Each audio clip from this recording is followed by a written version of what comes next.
Sao Paulo, au Brésil, est une ville qui est dépendante des voitures depuis au moins un siècle.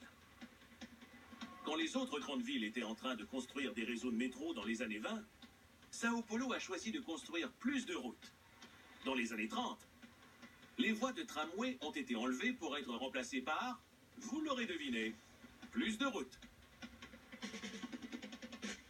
La décision de Sao Paulo d'avoir fait plus de place aux voitures personnelles qu'aux transports en commun dans les années 30 attriste Ciro Biderman, directeur du transport en commun de Sao Paulo. Un fameux politicien brésilien a dit un jour que pour gouverner, il faut créer plus de routes. À quel moment? Dans les années 40. Les routes construites en 1950 sont devenues tellement congestionnées qu'en 1960, des passages supérieurs ont été construits pour diminuer l'embouteillage. C'est complètement insensé. C'est comme si le remède à l'obésité était d'acheter des plus grands pantalons, tu vois? Si on donne plus d'espace aux voitures, elles vont s'en servir. L'engouement pour les voitures a supplanté la politique dans les années 70 et 80. Ça a duré si longtemps? Absolument, oui. Au début des années 80, on a ajouté des tunnels au lieu des passages supérieurs. Pour vous, les tunnels sont aussi problématiques que les passages supérieurs? Absolument. La solution repose sur le transport en commun. On a déjà plus de 300 km de voies réservées aux autobus. D'accord. Progressivement, les gens optent pour les autobus, car ils réalisent qu'il est plus rapide de se rendre au travail ou à l'école. Ils vont changer. Il y a 42 000 autobus à Sao Paulo, en plus de 80 km de voies de métro. Mais ici, la voiture règne. Tous les jours, 1000 véhicules s'ajoutent à la circulation. Et chaque jour, la circulation ralentit de plus en plus.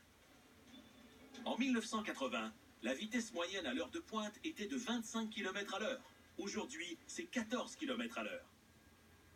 C'est la raison pour laquelle les gens très riches voyagent en hélicoptère pour circuler en ville.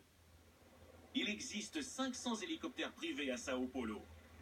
Pour la prochaine étape de mon apprentissage routier, j'adopte la vie luxueuse de Sao Paulo, qui est la plus hélicoptérifique ville au monde. Vous aurez deviné, je conduis un hélicoptère.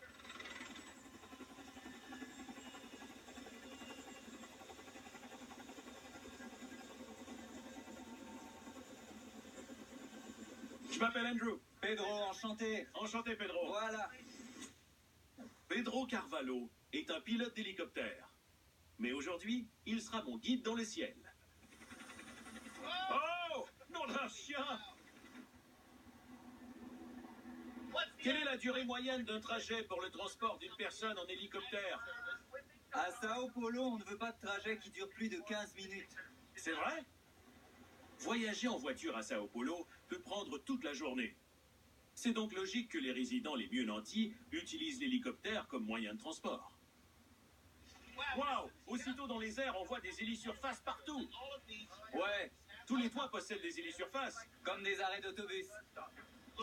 Comme un arrêt d'autobus. Il y a combien de ces hélisurfaces à Sao Paulo?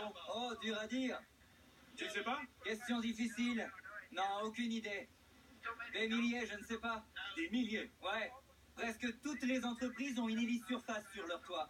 Ah ouais? Ouais. Sao Paulo possède plus d'hélisurfaces enregistrées qu'au Royaume-Uni. Mais les pilotes d'hélicoptères ne sont pas limités à ces plateformes enregistrées. Est-ce que tu as des clients qui ont de grandes cours où tu peux atterrir? Oh oui, j'ai toutes sortes de clients. On se pose dans leur cours. Il y a des gens qui demandent qu'on vienne les chercher tous les matins de l'année à 7 heures? Ah oui, Waouh! tous les jours. Quand ils transportent ces personnes riches dans les airs jusqu'à leur bureau, ils ne peuvent pas emprunter de voie directe. Il y a un corridor dans une direction et un autre pour la direction opposée. Il y a des routes dans le ciel. Ouais, exact. Waouh!